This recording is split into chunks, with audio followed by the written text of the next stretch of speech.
Hello and welcome to Art Laughs with me, Verity Babs. Today I'm speaking to Jo Wells.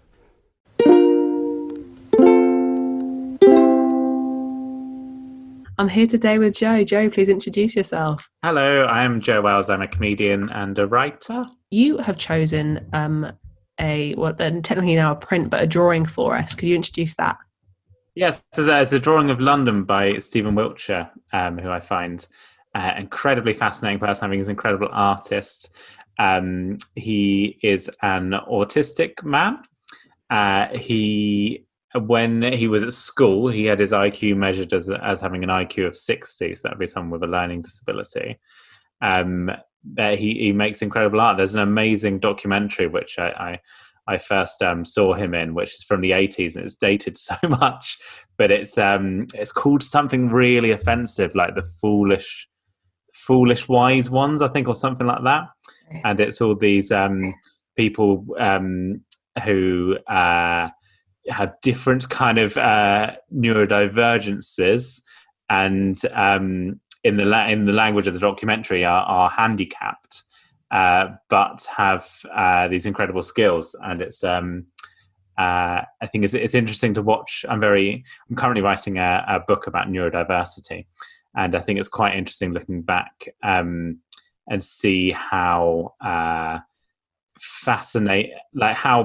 much we've come in that time, and watching that documentary, see people fascinated, kind of going, well, how come he's not good at these things, but he's really good at drawings? How can this be? So yeah, I think he's an incredible artist and a fascinating person. And this drawing is just spectacularly detailed. So we're kind of flying over the South Bank, towards the South It'll be drawn Bank. from memory. Wow.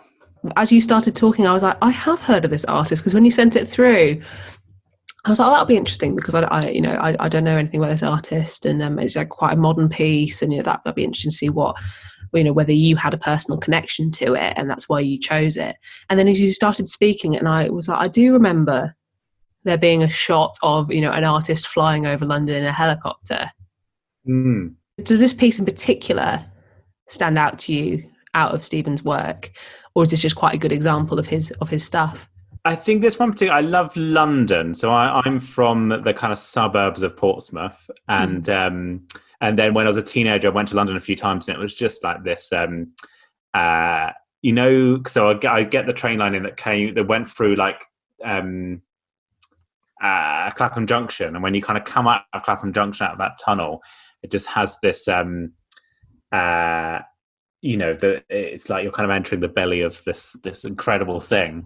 And and I think that's why so I love London, and I think that his stuff, particularly his stuff about all cities, but I think there's an interview where he said that he likes cities that have order and chaos, and I think that's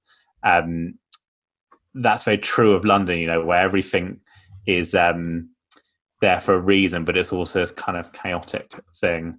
I just think it really sums up the city. Yeah, I, as someone who grew up in the suburbs, I was very excited to go to the big city. London has that interesting thing that not very many capital cities have, which is, a lot of capital cities underwent lots of civil planning where, like in Paris, where they'll knock down loads of stuff in order to build boulevards that are kind of very structured. Whereas London has just had to build around the old things that are still there. And so you get these shiny new offices kind of wrapped around, a 17th century church that's fallen to bits, but they've kept it there, and the streets are very narrow. So it really does have that order and disorder. There's a river running through the middle of it. And then in this drawing, you see the river going through, and that just feels like there's something slightly kind of chaotic about that. That river hasn't been planned, being there. It's taken up so much real estate, having a river going through London, and I really love that. Yeah, who planned this? Who gave this the go-ahead? You mentioned writing your book, and would you say that you kind of have approached Stephen's work from that interest, or is art something that you're kind of also separately interested in? So the book should be coming out next year. It's a young adult book about important neurodivergent people. So that's the angle that I'm kind of coming at from coming at Stephen's work from, I guess. yeah, I'm interested in art and go to galleries and stuff like that, but I wouldn't say I was a kind of proper art nerd. But yeah, so the neurodiversity perspective is what I'm interested in with Stephen's work. You know, the way in which he has this very specific skill. And I think if you kind of look over his career and the stuff that's written about him, there's a film which came out recently called A Billion Windows. The narrative around him changes, and the older stuff, there's lots of in his old books, where he was 3 books published by the time he was 16. And in those old books, all the forewords and stuff are saying, how can this person have done this? And, you know, it's almost this kind of like kind of this mystery of how can someone who has a disability produce this incredible work. And I think the narrative around that has changed, where the work is just so strong that he kind of stands on his own as an artist now, and there's no one's talking about the fact that, you know, he has difficulties with verbal communication, because that's just become irrelevant next to this work. And I think that's what I find really interesting.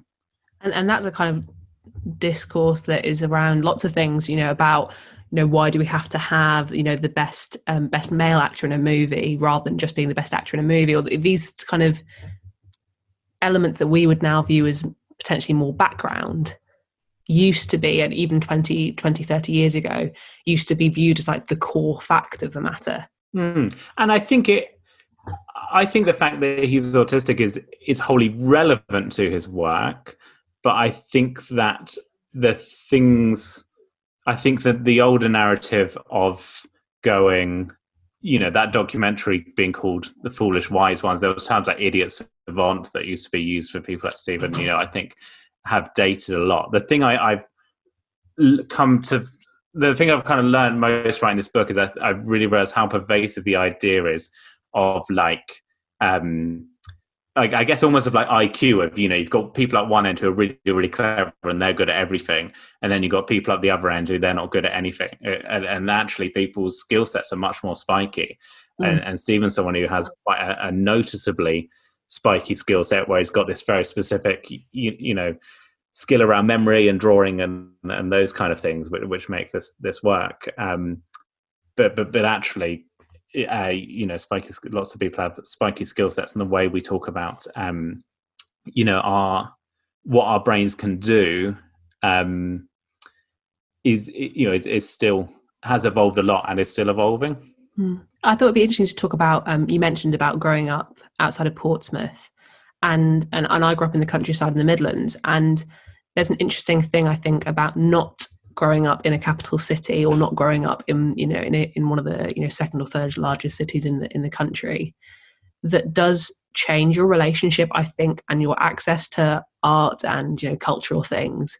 In that, you know, if I wanted to go and, you know, and see art for a day, or like have a day where I went to a couple of galleries, you'd have to go on a day trip to London. And you have this idea that, you know, all the gigs are in London or they're in Birmingham, and having to travel out from outside of those cities inwards to get that kind of cultural nourishment, I suppose. And I'm not sure what the kind of cultural scene is like in Portsmouth, but I think that around the UK, and probably in most countries, it's the case that the outskirts of cities and you know, the countryside have less access to these kinds of things. So did you find that you were able to access a lot of music and art growing up in Portsmouth, or was it that case that you did have to kind of journey to it? Well, I didn't even grow up in Portsmouth. I grew up outside of Portsmouth, so for me it was like an hour bus journey into Portsmouth. I do think that there's there becomes a kind of deficit of kind of cultural aspiration, if that's not a very pretentious way of talking about it, but like, you know, I think I didn't. So it's interesting. Here's an example. One of the people I've been interviewing for the book with is a DJ called Farah Nanji, and she talks about going to clubs growing up, and she's talking about going to these clubs in London where she's going to Fabric and places like that, where they're kind of pioneers of this sound. And for me, going to clubs was, you know, there's like a few clubs in Portsmouth that, you know, play pop music on a Friday night. So my experience of what club music could be and what it is were quite limited to just what I was presented with, and I don't think I would have become. I'm not saying I would have become growing up in London, but I think that having kind of cultural things on your doorstep certainly helps to open your eyes to things, and it certainly is a privilege. I found that at university as well, is that I was one of the few people who weren't from London, or certainly not from a city, and talking about things where, we'd have lectures about, so has anyone seen this? And it'd be, in the National Portrait Museum or in the National Gallery. And of course, everyone who was from London had seen it because, they lived there and they've had the, 18 years of their life the chances are they probably have been there because it's local. And that's something that I think people miss out on. And it's the same, I suppose, for kind of creative jobs as well. I don't know whether you felt this pressure as a comedian, that things happen in London and things happen in cities. And if you want to be a successful comedian, you probably should move to London to gig, or you probably should move to Manchester to gig, and you have to have these large bases. And have you felt that pressure? So where are you based now? I'm still in Portsmouth, yes. I'm resisting the pressure. Yeah. But would you say that the pressure's been there? Yeah, I think there's an assumption of. I have kind of conversation with people in London where I think that a lot of it is less of like a pressure. It's more of like a kind of people who have grown up in London, live in London, they see that as the world a bit, and I think that's part of the problem more than I don't necessarily feel the pressure to pay £1,000 a month for a tiny bed sit, but hour and a half on the train. It does feel like London is a kind of cultural hub. I wonder whether coronavirus will change that. I wonder whether people will start to do things differently, think differently about things. Yeah, because today the BBC announced they're moving some kind of key programs up north to have kind of bases there, and that will be interesting to see how and coronavirus making so much digital. I moved to London to do a job in London last February, and I worked in the office for a month and a half, and then we were locked down, and now my job is entirely remote. And it is that thing of, do I want to be spending £700 to live in London when I could do my job from anywhere? Friends of mine, where I talk about, and I think it's different for people growing up in London. There's the issue of people being driven out of London by high rents. But when I kind of creative friends of mine who've moved into London, and they'll talk about the rents in London, I never quite understand why people stay there when they could move out of London. They might not have to work a part-time job to pay their rent, and they can spend a lot more time creatively. And the money they save, they can get train into London. But it does seem like maybe it's one of those things like owning a car. Once you're in London, you're in, and you can't imagine being out of it. And that's the thing of my friends were absolutely shocked to the core when I mentioned that I might move to Southampton with my partner.